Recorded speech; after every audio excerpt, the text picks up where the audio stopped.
Hello and welcome to Springboard, your virtual university. My name is Albert Okran, welcoming you to Ghana's foremost developmental program and that place where the greatest minds in the world converge. Springboard is brought to you by the Springboard Roadshow Foundation and proudly sponsored by MTN Ghana and the Enterprise Group, powered also by the Ghana Growth Program, a collaboration between MasterCard Foundation and the Springboard Roadshow Foundation. Our media partners are the Multimedia Group and the Graphic Communications Group.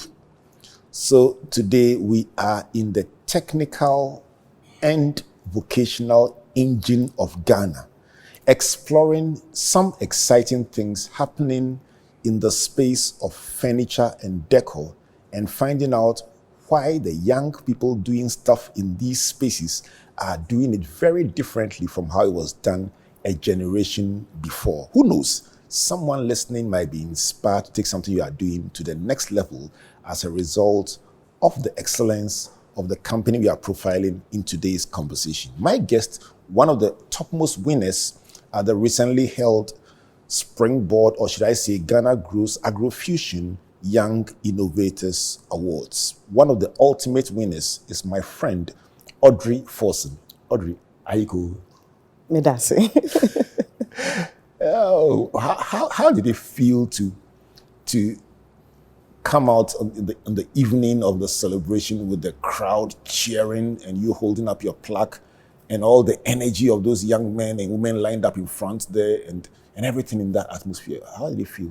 It was exhilarating, and there was also a thrill because on my way to Koforidua, I didn't have a lot of information. I just knew, okay, I had been nominated for an award, and that's really the first time I'm ever being nominated for an award. It's typically going to be an award for my business, but not for me as a young person or as a woman. And so I had butterflies in my tummy. I was like, okay, what's going to happen? How far am I going to get with this? And I was excited. So I get there and then I'm picking up Young Innovator for the AT Vets section. And I'm like, okay, this is great. This is great. I'm really excited about it. Wow. I've got a lot of messages coming in, showing love, congratulating me, encouraging me to continue to do what I do in the space. And so it's been good.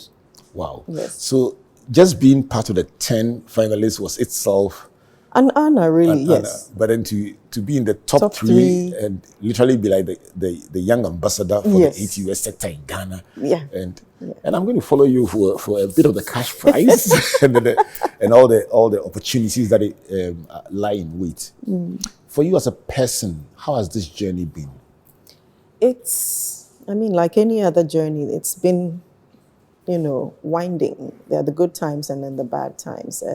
I was born an artist. I woke up and I could paint and draw. I never trained. Really? Yes. So, and it's interesting, I was using broomsticks, branches, toothbrushes, and so on to create art. My father would get me sketchbooks and paint, and I would use this. I would just throw away the actual paint brushes and be using these, let's say, things from the home to create art. And fast forward into secondary school, I come on long vacation and I see that. Where did you go? Where did you go to secondary school? I went to Holy Child School. In Cape Coast? Yes, in Cape Coast. All right. So I'm a proud Hobson. Shout out to all Hobsons out. You must give them a shout out. Hey. If not, when you go for next post, you let you sit outside. I know. So shout outs to all Hobsons. I remember my mom had started before I even went into my final year. But she started with two artisans, the business, and these guys were at the back of our house. There was a tree there. One gentleman sits to carve, and then the other would paint and polish the wood. So I come back from school, and it has blown up into something else. This is like 8 years later. It has blown up into something else. And then I'm on my long vacation, and I realize that this is a creative space. I see people painting wood, carving wood, cutting wood, and so on, and I'm all excited. So I decide to, get in there somehow. And it wasn't an easy thing to convince my parents that I really was passionate about what they were doing, and so they should give me a chance to be in it. But somehow, some way, it happened. I got in there. I got in there as an intern, really. So I started working with the carvers, the carpenters, because I also wanted to have a feel of how it was. My experience was putting my ideas on paper. what they were doing was transform it into real-time furniture pieces and decor pieces. And I was excited about that. So I get in there and I'm working with these gentlemen and women, and we're painting, we're polishing. And I must say that's really how I got a grip of the business, because I started really from the bottom and then worked my way to the top. And it gave me a good understanding of the whole value chain of what we're doing, from how we source the wood to how we get the products into the shelves in US or whichever part of the world that they go to. This is Springboard, your virtual university. My guest for today, Audrey Forson, CEO of Tekura Designs. They are into furniture and decor. And the first point you're making, Audrey, is for me one of the most important things that I'm trying to explore with your story, how that generational transition happened. And I'm just curious. So the business was started by your mom, and you were in school. You went to school and came back, and after a period of time, you saw it blossom right before your eyes.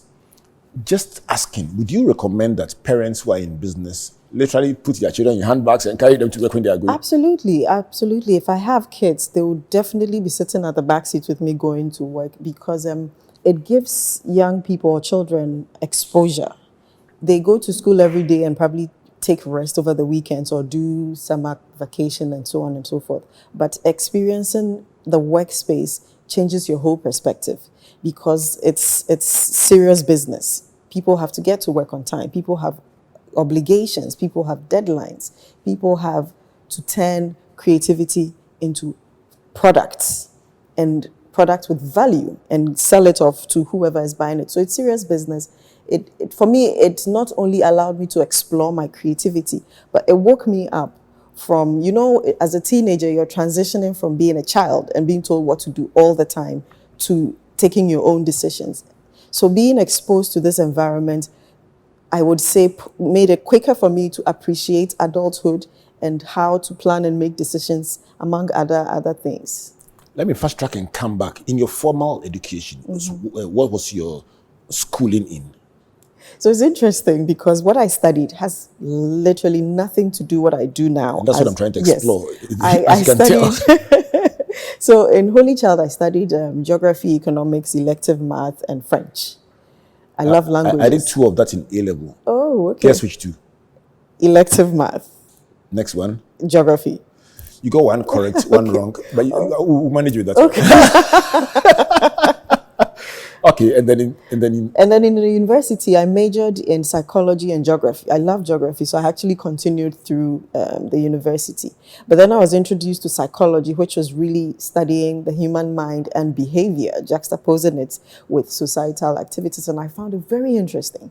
It will go a lot in the future to be relevant to what I do, because I'm working with all kinds of humans, from artisans to clients to stakeholders. So psychology plays a pivotal role in my experience as a designer and, let's say, a business person. So what makes you think that what you studied in school has nothing to do with your work? It has everything to do. At the time, I didn't think. So because I didn't study visual arts or go into actual product design, I had to do a lot of on-the-job learning. And it helped when I started early as a high schooler.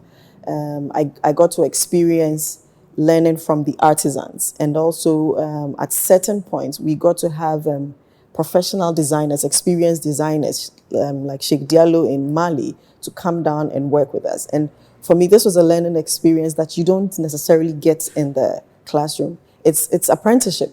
And apprenticeship has been probably the oldest way we learn in these parts, as in Ghana, because you are attached to a master who now gives you experience with his work, and then whilst you're helping out, you're learning. So it's almost seamless, and that's the great thing about apprenticing. One of the questions I've been asking about apprenticeship for some time now is the formalized, structured apprenticeship done in some countries outside our jurisdiction, notably Germany, that has a very structured state-sponsored one. And just asking whether we could probably learn something from there to add to what we have. Because I'm just imagining if you had to juxtapose what you learned in terms of direct contribution what you learned from your formal education vis-a-vis what you learned from observation and apprenticeship and internship in quotes. That huge debate, which one? So I'm an artist again, so I always lean towards the more practical, direct approach because I see the world. I'm an artist, so I'm very visual. I see the world in images, right? And when I was in school, I would prefer to study with sketches, with drawings, rather than read the textbook. Or if I read, I will convert it into sketches because that's how my brain works. So I would definitely, and a lot of human beings are visual. So I definitely would lean towards apprenticeship. Certainly it needs an upgrade because it's still at the rudimentary stages and it makes it difficult for the transition of the apprentice to become a master, sometimes difficult. But I definitely would prefer participant observation. You are part of the experience and you are also observant because observation is like a powerful way to learn as opposed to perhaps reading. One of my most enduring conversations recently was with Nana Sakwao and Rosalind Trenati. A very unique conversation about dyslexia in a way in which we've never ever had that conversation before. It was not about the challenges of the dyslexic, but about the power. And one of the things that became very evident in that conversation is that we restricted ourselves in the way we teach. Yeah. So you are saying that, listen, you do what you want to do, but if you wanted how I or you would enjoy it, make it a bit more about the practical, observation, visual. Because your brain will pick visual experiences and it will stay in there for the longest time. There are events that we still remember that happened when we were kids, but we still remember as adults. And if you play it back, it's the ones that were visual, the ones that you were observing or experiencing, and so your eyes were actually participating. Absolutely. As opposed to if you read it in a book, the chances of remembering, not to say that there's anything wrong with reading. Actually, my friend from UK, who's an educationist, Grant Boomo, has a diagram that shows you percentages of retention and shows you that the one that we mark a lot in school is the lowest of them all. And yet that's where we focus all our attention. So I got to also know about that in studying psychology. Right. And I remember I took courses like learning and memory in my third and final year. And for me, these opened my eyes to also appreciate how to properly learn and how to make it fun. And so I remember for my dissertation, for my first degree, I was looking at, my study was really to observe performance in teenagers. And so we looked at certain types of stimulation that will encourage positive outcome or performance. And we realized we had to, for instance, use a lot of visuals if we want teenagers to really enjoy what they're studying and produce. And then we also had to create a very supportive environment or stimulate that so that those that had that in the study group performed better than those who didn't have. So Excellent. It's really influenced how I appreciate what learning should be as well. Interesting. Let's now move ourselves forward. So with your degree in geography, psychology, you come back to Tekura. What's the meaning of Tekura? So Tekura is, I call it a love product because my parents started it and they named it after themselves. So we're Fantis and my father is called Kweku Techi. And my mother is called Abba Kranchoa. So Techi meets Kranchoa and what a romantic. Yeah. Are you serious? Yes. But I'm very the serious. first time I heard it, it sounded almost like some Adinkra design name. Yeah. So your parents are creative. They are very creative. Yes, they are very creative. So you told me, I always thought it was some derivative of some very wild Adinkra design. Yeah. It's just and I like it because anytime it's mentioned, I have this feeling like it's an homage to my parents. They've created something that's going to outlive them. So it excites me. How big is this generational transition for you? So I really believe in legacy. And I believe it's actually one of the things that's going to really transform the continent and even Ghana. So for me, it's important that we pay attention to generations and how we can transform knowledge, resources, and so on to subsequent ones. And because that's how legacy is formed. That's how wealth is created. We always talk about foreign brands and how successful they are. But one of the foundations for them is generational, that transition. And it's not an easy thing, I should say, but it's important because then if it's a product or a brand or a business, it stands the test of time. And then for the founders or those who continue, it opens your mind up to how to create something that can survive without you. And it's important because then you're not only thinking about yourself and, let's say, the nuclear family that you're in, but you're looking at the lives that you're impacting as well. So it's very important. I'm going to come shortly to the actual business of the business. But let me stay with the philosophy of your life and your leadership. With the benefit of hindsight, for the purpose of educating those who are praying, thinking, dreaming about building a transgenerational business, what did your parents do right? Giving me a chance. So I'm not actually the only child to have been in the business. We're 4 children, and everyone has been in the business at some point in their life. However, I'm the only one that stayed. And I stayed because I had a vision. I had a vision to create a brand that people would, one, respect, a Ghanaian brand that people will respect, admire, look up to, feel proud about, and also that would stand the test of time. That is very important to me. So they giving me a chance allowed for me to put in my efforts, my resources, my know-how, my skills to be able to achieve that. It's still work in progress, but we have created a brand that people identify with globally. It's not just limited to Ghana. And it's because, particularly my father would say, come in and let's see what you have, right? And allowing us to do that helped them also in the sense that we brought what we could add to the brand or the business. So it's important not to push children away from something. I had met a woman who was in business, and she wanted me to talk to her daughter because she says, my daughter is embarrassed about the business that I do, but I think I want to hand it over to her because I'm growing old, so come and tell her something. So we did have a conversation, and I essentially was highlighting how whatever shame you see, you can take it out and make the business look good. And that is a way of adding to your mom's vision and growing it from there. So it's important really for us to give young people a chance in that space. So let's take the two sides of the coin. One is the giving of the chance. Yes. The other one is obviously the taking of the chance. Yeah. So let's address this issue of embarrassed. And I'm not ashamed to admit that even for me, I mentioned that my interesting experience with agriculture was the fact that when I was going to secondary school, at the time, there was a scholarship called the Cocoa Marketing Board Scholarship. Yeah. And it was only going to people who had farmers, who were their relations, close relations. The one that was closest to me was my grandfather, who was a cocoa farmer. And so we had to go and pull proof that he was a cocoa farmer. And that's how come I got to go to fancy school and had my boarding fees paid. But at the time, I had absolutely no interest and no thought about going into farming. And you mentioned that the parent was saying my daughter or my child is embarrassed by what I do. How do we resolve this issue of, it's far better now, but how do we continue to resolve the issue of people feeling that this is not my level?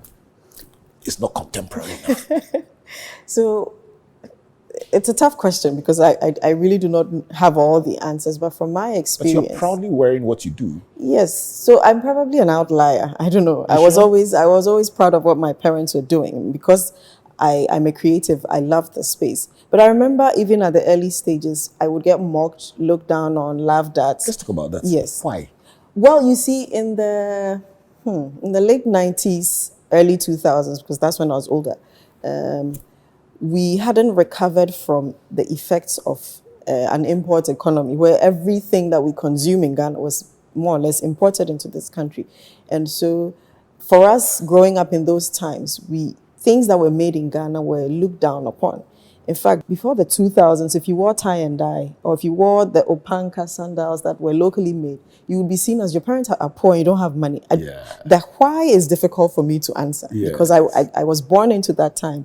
But I was always curious as to why. And I was like, okay, maybe it's of poor quality. But even with that, can we not make it better? That was my mindset. So maybe that's something that helped me not have the same mindset as this young lady we're making reference to.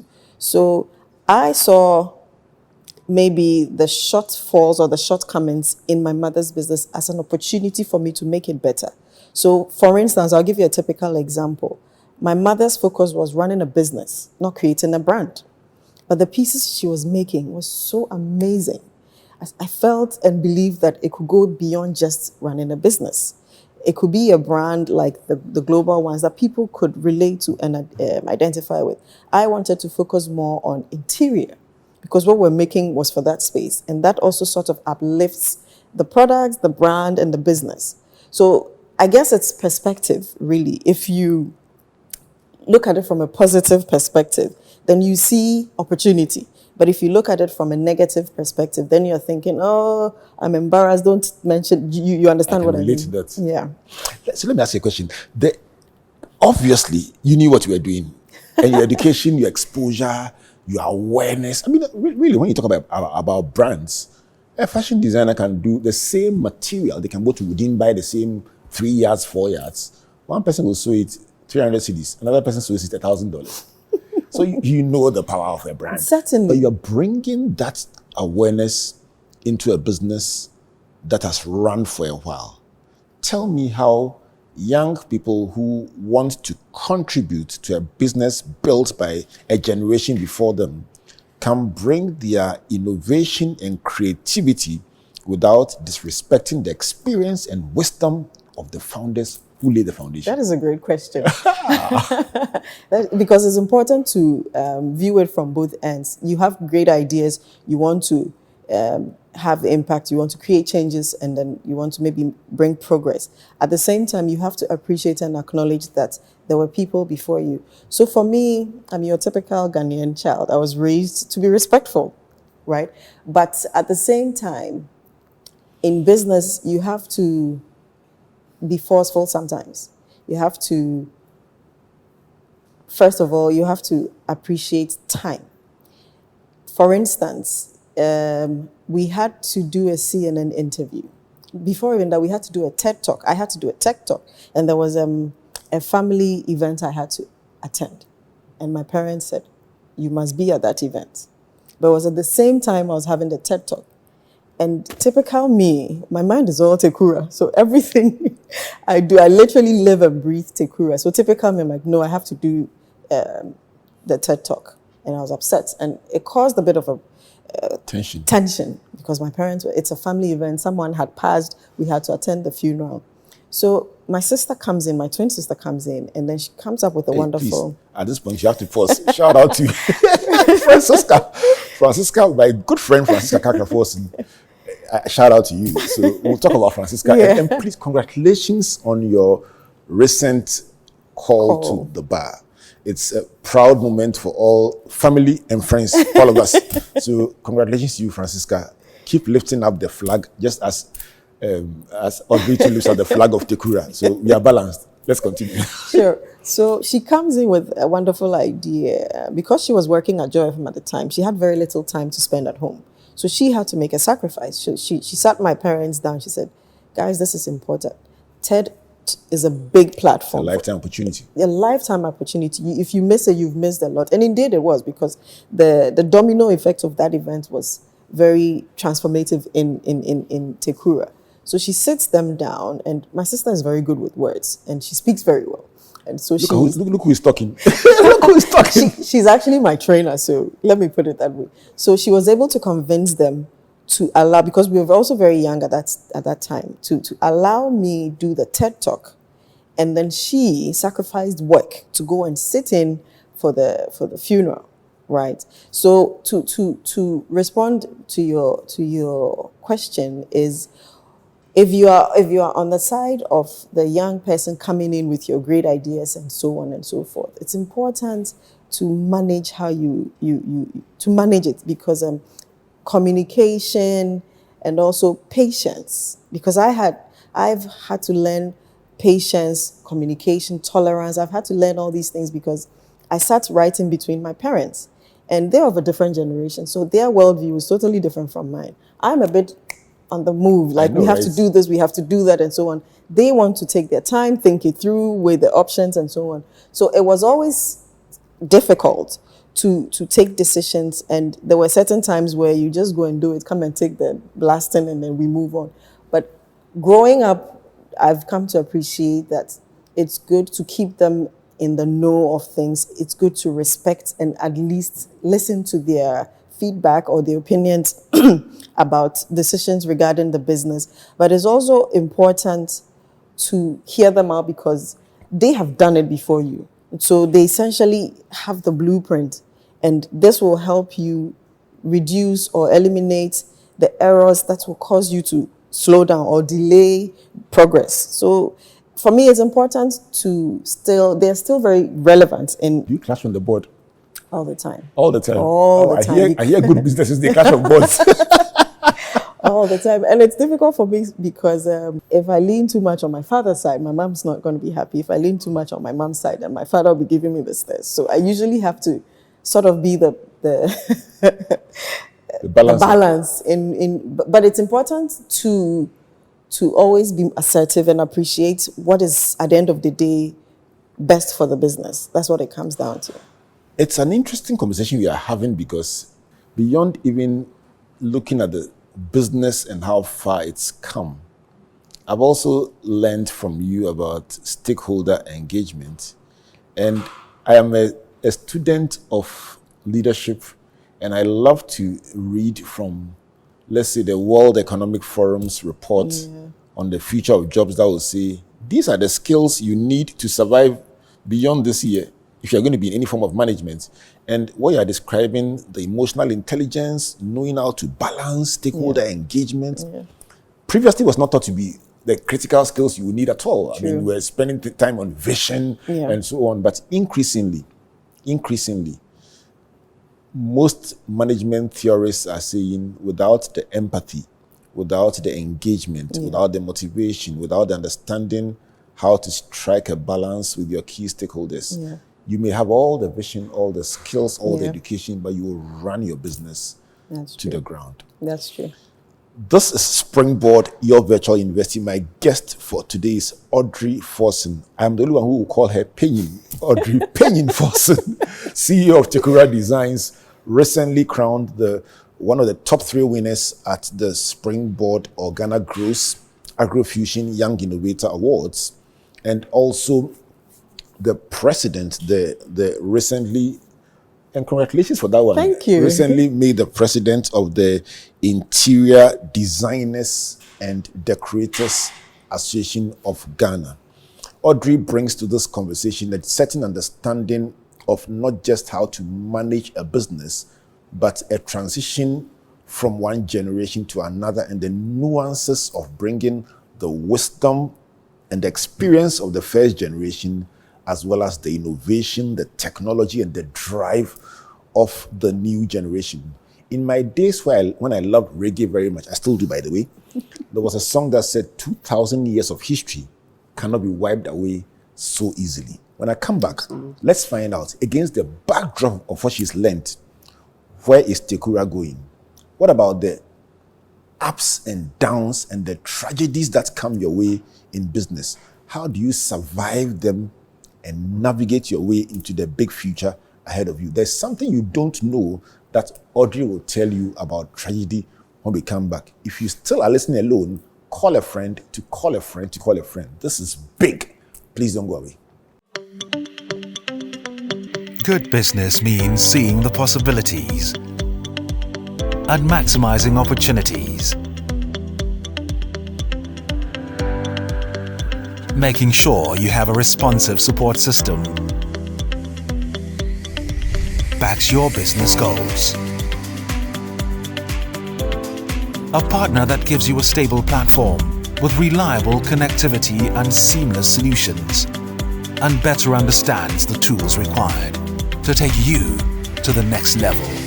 With so many moving parts in running a business, we do our best to provide you with some stability the only kind of stability you can find with MTN Business Broadband, the fastest and most reliable internet provider in Ghana, making sure you stay ahead and stay connected because we understand what makes your business tick. Sign up today on broadband.mtn.com.gh or call or WhatsApp 0244 308 111.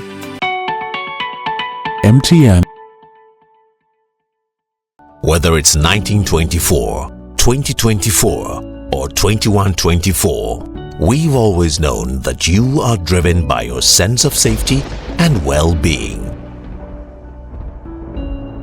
It is what drives us to see you through from start to finish, from small to big.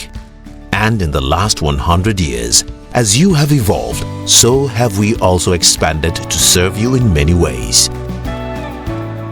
From cradle to grave, with expertise in insurance, life, pensions, properties, health, and for those beautiful memorable goodbyes.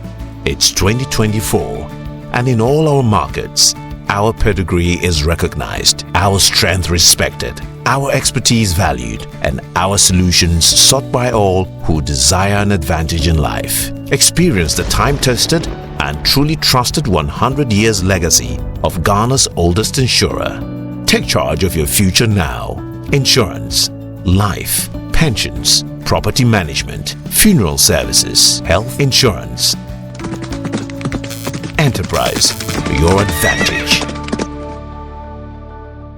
Welcome back to Springboard, your virtual university, and to this incredible conversation with Audrey Forson, CEO of Tekura Designs, helping us to appreciate the Genesis, the Exodus, the Leviticus, the Numbers, and the Deuteronomy of the business. We'll move on to Joshua Judges in a few minutes, but just to remind you that Springboard is brought to you by the Springboard Roadshow Foundation and partnered by MTN Ghana, the Enterprise Group, and the Ghana Growth Program, which is a collaboration between MasterCard Foundation and Springboard Roadshow Foundation, aimed at inspiring young people into agriculture, agribusiness, and the technical and vocational sectors, where we find Audrey proudly sharing her ideas and plying her craft. In the first part of the interview, she's been sharing the thoughts that have governed her journey so far, how she got into the field, and also the learnings about generational business and how to do the transition. Before I come back to Audrey for the business of the business, let me just remind you of our Enterprise Advantage tip for today. The question for the day: how do my premiums increase as my age increases? Do your insurance premiums increase as your age increases? And the answer is that although your age determines your premiums upfront, it's only at the sign-up stage.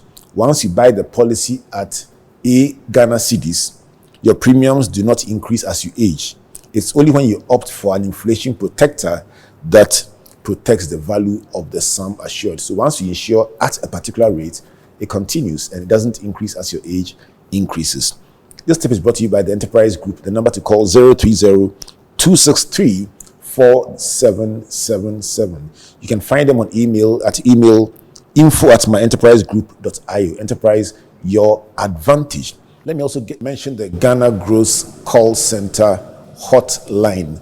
If you want to send a WhatsApp message or you want to call or find out something about the Ghana Growth Program and the opportunities for young people in the spaces or sectors we've mentioned, the number to reach out to is 030-8255-775. 030-8255-775. If you're a young lady wanting to become the next Audrey Forson, please find out about how Ghana Growth Program can support you on your agriculture, agribusiness, or ATVET journey. And who knows, you might be the next person we'll be celebrating on this show, talking about awards, achievements, employing people, exporting, or doing big things in these sectors. Audrey, let's talk about Tekura. You say you sleep, eat, and dream Tekura. So let's stay in that dream. What do you do? What do you sell? And who buys from you? And why should they buy? Okay, so Tekura is essentially a Ghanaian brand, an African brand for African furniture and decor, but not limited to just Africans. our market is global. So people who love wood products, people who love authentic African culture, and people who love sustainability and organic products. These are our targets, really. We have products in 3 categories: stools, tables, and accessories. Accessories could be wall art or decoratives for a center tabletop, and all these are coming from sustainable wood. So our products are not limited to just these categories. We also have the interior part, which focuses on customized pieces for people who love these kinds of things. We're telling stories with the pieces that we make. And so if you have a space that you want to create a certain theme that's related to our culture, you can give us a call. We come in then and we transform the space for you. But I want to mention 3 core values of Tekura, just to also emphasize who's coming in, who our clients really and what we make. We focus on sustainability, design, and handmade. So we typically would say Tekura is sustainable handmade designs. Sustainability, we've been champions for and advocates of sustainability for the longest time, even before we became conscious, because for over 2 decades, we've been working with the Forestry Commission of Ghana to source offcuts or waste wood in the forest ecosystem. And with time, we've become sort of the Zoom lion of the forest ecosystem, because we go in to clear up what they consider waste and would typically be given to farmers and the local community members to use as firewood, right? So we gather this waste, bring them to the workshop, and then we transform them into beautiful accent tables, traditional stools, wall hangings, mirrors, and so on. And then they are either exported primarily to the US, but we also do parts of Europe, parts of Africa, and obviously we have distribution here in Ghana as well, a little bit of retail. The conversation about sustainability won't go away, and it's one of the things we must applaud ourselves for, as not just Ghanaians, but the world over. I mean, the 30th of October was World Sustainability Day. The fact that we can even have a day dedicated to it and big conversations on all platforms across the world about sustainability is comforting. But from where you sit, why must it be such a central part of the conversation around any kind of venture? You know, our ancestors say Sankofa Yenchi. It literally means going back for what was done in the past is a good thing. And for my journey as a designer and as a businesswoman, I've come to appreciate value in what was done before my time. So in Tekura, a lot of what we do is indigenous methods, indigenous ways of doing things. For instance, carving of the wood is one of the oldest artisanal skills in Ghana, and it's been able to stand the test of time. And not only that, it continues to provide employment for people. Then with the raw material we're using, it's encouraging recycle. So back to Sankofa Yenchi, our ancestors or the people before us believed in recycle, reusing. And a typical example would be if you were born into a big family and you had older siblings, their clothes and shoes, right, will be handed over to you at some point in your life. And then you'd wear them, and perhaps if it's still in good shape, you pass it on to, let's say, your younger sibling. So for us, it's the reuse of the old, the redesign of the old, and bringing back practices or production methods that preserves environment, protects the environment, and also allows or encourages reuse and sustainability, essentially, because I believe the people before us had understanding of what sustainability was. Maybe not in English in that sense, but they believed there was a need to protect the environment for the generations that were yet to be born to also benefit from. So it's important for us, and we're guided in the work that we do, that we don't cut trees. We use offcuts, what is considered waste. So a lot of our designs are limited in terms of the raw materials or the resources available to us. So if it's this size of wood, that's what we're working with. And it helps us also manage our production, manage our resources, and so on. It's a limitation, but I choose to see it in a different way. It's easier. It makes it easier for you to work with what you have and for you to think creatively. Okay, this is all I have. What can I do with it? So it's important for us to appreciate sustainability in every single thing, not limited to what I do alone, but in every aspect of life, really. And ultimately, it's about a more responsible use of the Absolutely. the earth that we have Absolutely. inherited. Absolutely. And ensuring that the next generation has something Absolutely. to wear and live around. True. Great. Let's talk about adversity. Let's talk about adversity. One of the reasons that gave me the most fulfillment around your award in particular was the awareness that this business that has solved many families and many companies' problems in the design and interiors sector, both locally and internationally, also suffered a significant setback. And just the bravery to say, in spite of the setback, you will rebuild it and take it forward. That for me was, if I may say so, but on a bigger scale.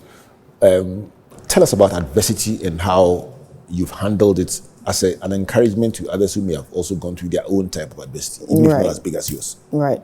So, unfortunately, last year, December, we had a fire attack. In fact, it was Christmas Eve. Yes, I went running with my sister, and when I came back, my phone was just buzzing, and I got a notice that the workshop was on fire. And by the time I got there, and even the fire service got there, everything had burned to the ground. Yes, just a few remaining structures, but for me, it's probably been the toughest 6 months after last year because, one, I'm not one to sit down. I'm always on the go. So having to do nothing for 6 months was difficult. Having to strategize and think about how to keep the fire burning, how to continue. Because, not the fire, literally. Pardon me. Yeah, I know, right? But essentially how to forge forward. So my mom has done her part, is how I see it. And I've taken over the mantle, and this tragedy happens. So what next? What do I do? Do I fold my arms and stay in bed and get depressed and sad about it and just wallow in misery? Or do I start thinking of how to get back on my feet?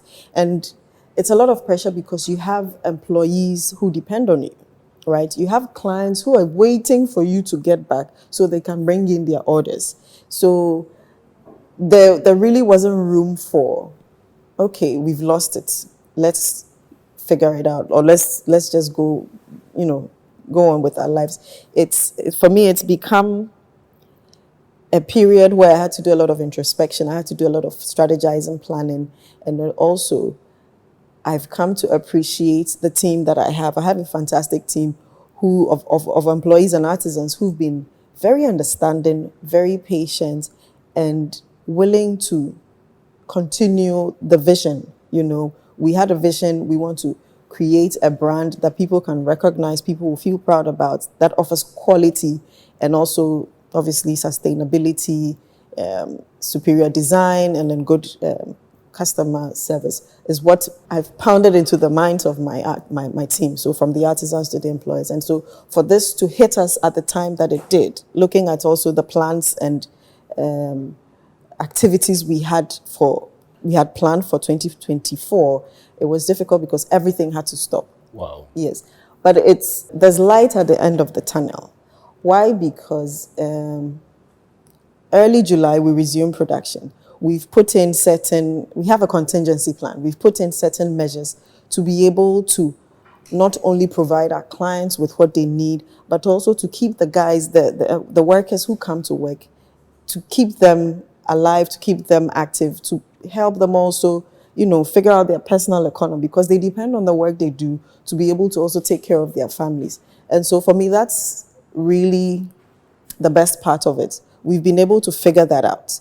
Now we have a midterm plan, we have a long-term plan, and it's baby steps. We're taking it one step at a time, but it's important that we stay focused on the vision. We have to get back on our feet, but we're doing it at maybe at a comfortable pace so that we do not also overextend yourselves. Absolutely. So for me, perhaps in the next couple of years is when we can appreciate the work that is going on now to rebuild.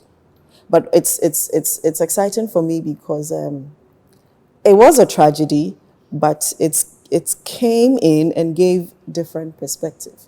So somebody can easily say that, okay, it was all privilege, right? Everything was done, cooked up for you, and you just came to sit at the top, although that's not the reality.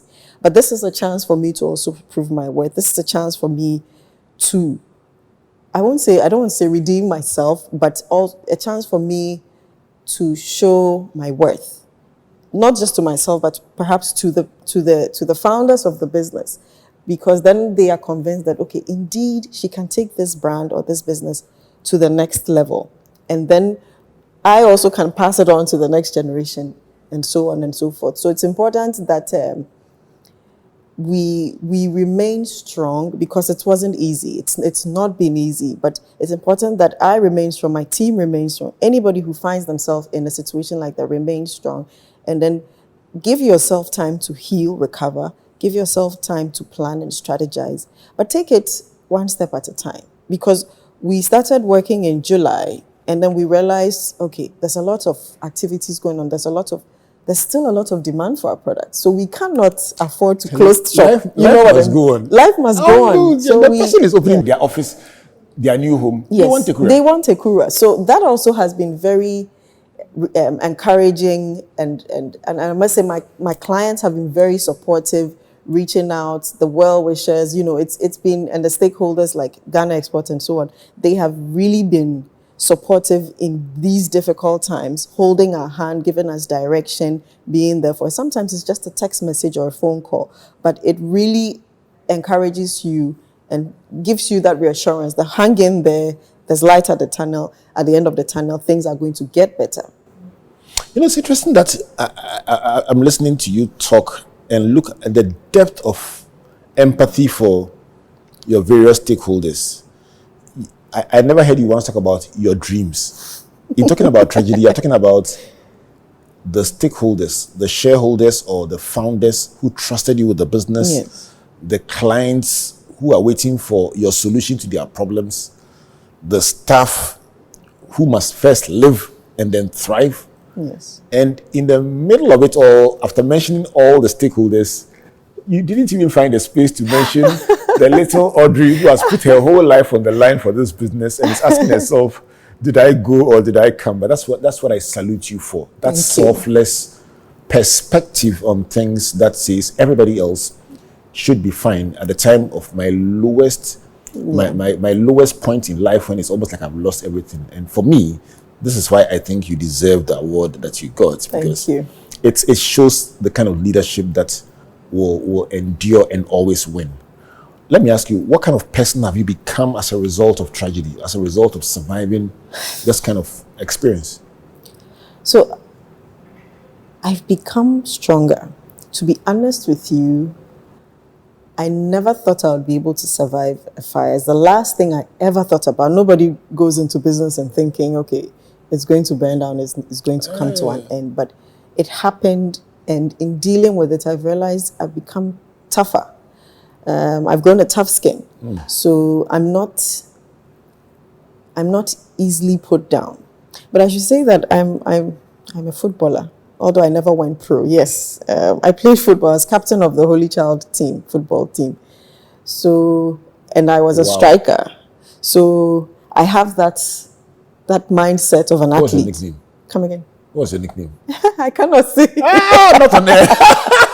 I cannot say it on air because then I'll have to. Which year group are you in? Let me go and find out. Now I don't want to say because I could easily find out in seconds. I'm sure the stream will start posting it. 2005. If you are watching and you are listening and you are in the 2005 year group, please post Audrey's nickname on the stream. It's coded. But you're a footballer and a striker. Yes. So essentially the kind of training you get, and we played football not only at inter-school or inter-houses, but inter-school, and then the zones and the regional. So we were trained to be resilient, right? To have tenacity, to get up when you fall. I remember my coach would let us do press-ups when you make a mistake. That's how tough the football training was. And we went all the way to, we got selected for the Black Princess, but those times it was go to school and get your certificate. So we pulled out at some point. But essentially to highlight how that kind of training also prepares you for life, because the fire happens and you realize that, okay, yes, you've been beat down, right? You've been pushed way lower than you anticipated for your life. But let's say the footballer in me wants to get up. So I'm not easily put down. I fall, and when I was playing football, I used to fall a lot. I fall easily, and I'm back up on my feet. So bringing that into Tekura, it's, okay, so fire has happened. What do we do now? We need to have a plan. We're getting back on our feet, and that's what's happening. What I've also realized is I've become more patient, because I realize things take time, and in the waiting period, you itch. I'm an artist. I want to do stuff and create stuff, but there are no resources to do that. So you have to take your time. You have to be patient and take each day as it comes. Not that I never did, but I have a better appreciation for life, because in the daily routine of doing business, you don't really stop to appreciate how important life is. And why am I saying this? The fire happened at dawn, and the caretaker who usually sleeps there had come to ask to go home because it was Christmas, right? And we allowed it. And so when this fire happened, not a single person was injured or like wounded somehow, or no lives were lost. Wow. And for me, when I first got notice of the fire, that was the first thing I thought was, is everybody okay? Where's this guy? Where's this guy? So we literally had to do a roll call. And I tell my team, like, everybody's role is important. So if we're missing one person, we feel it, and then we have to, manage it. So it was important for us to realize that, okay, thank God we didn't lose any single person, because if it happened that way, we've lost inventory, we've lost products, we've lost material, we've lost structures, we've lost machines, but all those can be put back. A human life would not be, you get what I mean, you can't easily just, because you would have lost a soul. So for me, it was important that, yes, all this happened, but human lives were intact. So that's really it for me. The pastor in me is quietly listening and resisting the temptation to quote scripture. But you know what? That's a beautiful response to what is obviously a very unpalatable experience. And if you will allow me for a second, in Romans 8:28, it says, all things work together for good to those who love God and those who are called according to his purpose. So that's the word I can give you, that may even this tragedy and everything that has happened around it all work together for the good of Tekura. May we look back in 5 years' time and say, wow, even out of the ashes of despair, something even more beautiful than before has come up. As we sign up on this, I could talk to you all day. I know. And still want to talk more, but as we sign up on this conversation, Audrey, what can your clients do for you? Or potential clients do for you in a minute? So we're back in business. It's not 100% operation, but we are operating now. So for us, the best thing will be to support us through the business. It's if you need anything, buy as many, buy plenty, buy as many, and we did have that, but we need more. More won't hurt. More won't hurt, right? Because we still have to continue the vision. Which season is the peak season? Yes, Christmas is coming. Please. Turn around things in your home. Let me make an appeal to you. Last year, Christmas was not nice. Christmas Eve was the darkest hour for us at Tekura. So this Christmas, let us smile. All we want from you as a Christmas present is just buy. Last quarter, buy till we don't even remember that last year was tough. I think that's it. That's it. What can regulators, the institutional framework within which you operate, What can they do for a business like yours that has gone through this? Okay, so with the regulators, I must say they've been very also supportive because, for instance, we had to put a lot of our statutory obligations on hold because of the fire. So perhaps if if small businesses are managed a bit differently and hand holding through the whole experience, it definitely will help in fast tracking the recovery.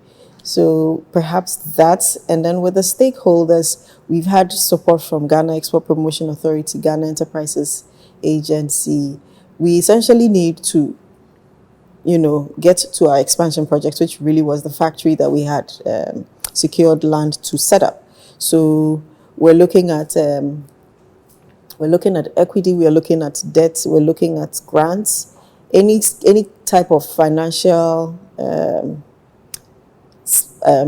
platform that can be used to achieve this, because we definitely have to get to that point that we had planned for, where we can have work going on all year round. We're producing, artisans are happy, workers are happy, clients are happy.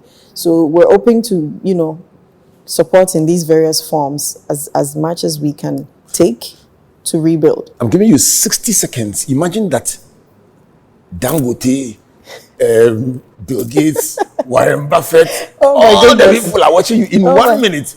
Why must the whole world throw their weight behind Tekura? So Tekura is a generational business. It's a business that's not only protecting the environment, but it's promoting Ghanaian culture and heritage. We're redefining or rewriting the African narrative, the Ghanaian narrative. We are creating employment, and then we are transforming people's spaces into spaces where they have cultural identity and they can feel proud about. So you getting a product, you purchasing a product, or you investing in Tekura is changing somebody's life, is protecting the environment, and it's preserving the cultural heritage of Ghana and Africa. Well told, well said, well articulated. And you also are supporting a young woman, a woman-led business. Absolutely. And a young woman who is resilient and wants to create a transgenerational legacy. Audrey, you have been a blessing. Let me end on my pastoral voice. You've been a blessing in this conversation, and I've really enjoyed hearing you talk. If you ask me what kind of person you've become as a result of adversity, I would respectfully say you've become wise. Oh, thank you. And I mean it, because you talk from the depth of somebody who has not just read it or heard it, but seen and felt it, and therefore comes to a conversation with a rounded perspective that takes note of nuances and details that others will gloss over.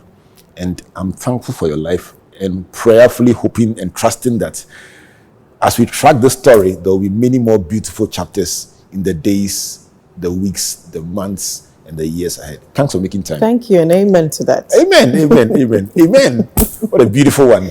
So this has been a conversation about the story of Tekura Designs, and by extension, Audrey Forson, who sits at the top as CEO, working with an amazing team of people who, in the darkest moment of the business, stood around her and held her hands up to keep fighting this battle and being the solution to our ATVET challenge.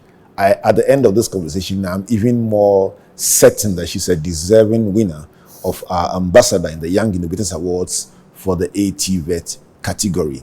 Let's keep this conversation going as we keep inspiring many more young people to venture into areas that were hitherto underserved, but which are the key to solving Africa's unemployment problem. My name is Albert Okram, thanking you on behalf first of the Springboard Roadshow Foundation that puts this together, our partners MTN Ghana, the Enterprise Group Ghana Growth Program, which is a collaboration between MasterCard Foundation and the Springboard Roadshow Foundation. Our media partners, as always, the Multimedia Group and the Graphic Communications Group. Hey, I want to say a big thank you to you all for listening, for watching, and say God bless you, and God bless you. Turn around.